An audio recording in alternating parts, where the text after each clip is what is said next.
Yeah, I mean, obviously going into the last drive, we were 1 for 8 for that 2 minute, and had a couple conversions on those short yardage situations in there to make it look a little bit more respectable stat wise. But sometimes the stats don't tell the whole story. I mean, we know where we can improve in those areas. There was just a few things that were just a tick off.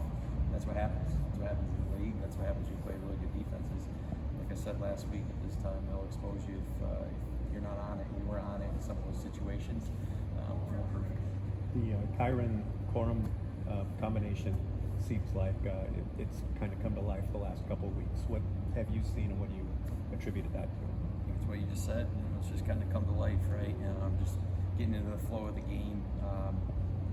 Particularly for Corum, but even for Kyron to be able to come back and just take a breather. I know if you ask him, and that's why Kyron is who he is. He could go 100 plays every single day if he asked him to, and he probably could and would. But again, just be able to balance those guys out. 60 minutes is a long game for the 3.5 hours that you play in that window, on top of a 17-game season. So be able to just balance those guys.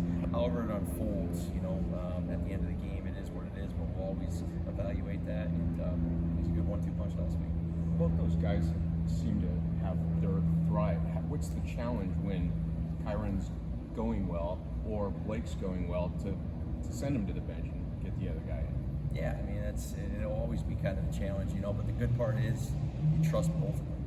And when someone goes on the bench, he's going to be back out there at some point, and hopefully even hungrier to keep doing what he's doing within the framework of what we're asking him to do. So, good problem to have. I'm glad we have this problem. If you want to call it a problem, it's not a problem amongst us. It's just, hey, there's one ball for a lot of really good football players. How did Steve think about this year? Good. It was just good to get him back playing football, because again, you can do all you want, get yourself rehab and all that, but to return and actually play football is a whole different beast, So happy for him that he was able to get out there. Happy for us that we're able to get a guy like Steve, back out there and potentially ready to go. How do you guys get Tutu more involved as a pass catcher? I know he's contributing in other ways, but in terms of more targets and no doubt. Again, Tutu's doing everything that's being asked within the framework of each and every single play. For the first 3 weeks, couldn't ask for more the way he approaches it and what he does now. I know the stat sheet doesn't show it. I do think he's been extremely valuable in other ways right now and in the pass game because of the threat that he poses. It's a 17-game season, hopefully more for us. There's a long way to go. We're at the start of this marathon right now. You guys have all seen Tutu, perform at a high level.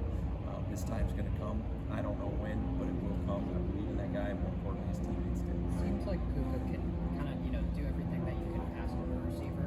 How does that affect your the way that you use him against specific opponents? Yeah, you can't throw the ball, so don't let him fool you on that. He's stuck out there, but yeah, you can definitely hand it to him. You can throw it to he does it all right. I don't want to call him an old school football player, but because I don't even know what that means anymore. But he's a special person. He's a special football player. I think I've said it for 3 years. You can say that in this setting. You can say that to him. You can say it in front of the team, because he's always going to be the same person when he comes out. He loves this game. He loves his teammates. It's a cool thing to watch. So again, the more you give him, it seems like the better he does. Not Matthew specific, but general, your philosophy about quarterbacks wearing the play sheets on their wrist.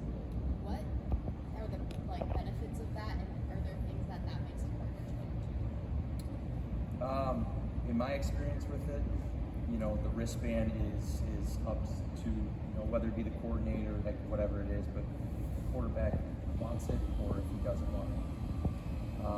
It's no secret NFL offenses are pretty wordy in what Matthew does in terms of memorizing these plays, visualizing these plays, because that's most important, and then be able to articulate it in a urgent fashion, where obviously guys can understand it and do all that within the 40 seconds that you got. It's pretty impressive.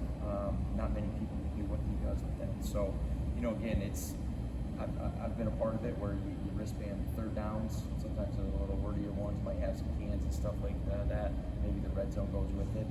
Matthew doesn't want it, and rightfully so, because I can't imagine anything better at anything he does in terms of, like I just said, getting that all out. We've seen quarterbacks, and we've been around them that earlier in their career, maybe they did need it more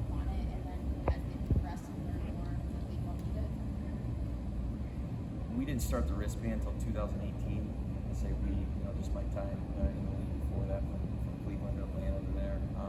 We started in 18, and what I learned and what we learned at that time was the quarterback at the time did like it. Jimmy did like it, and so again, it's just personal preference. I guess I can't, and I'm trying to think like what quarterback I've been around that didn't have it that all of a sudden did. Like Jimmy was used to that from New England. That's what they did, So I don't think dating back to his rookie year, you have to ask him.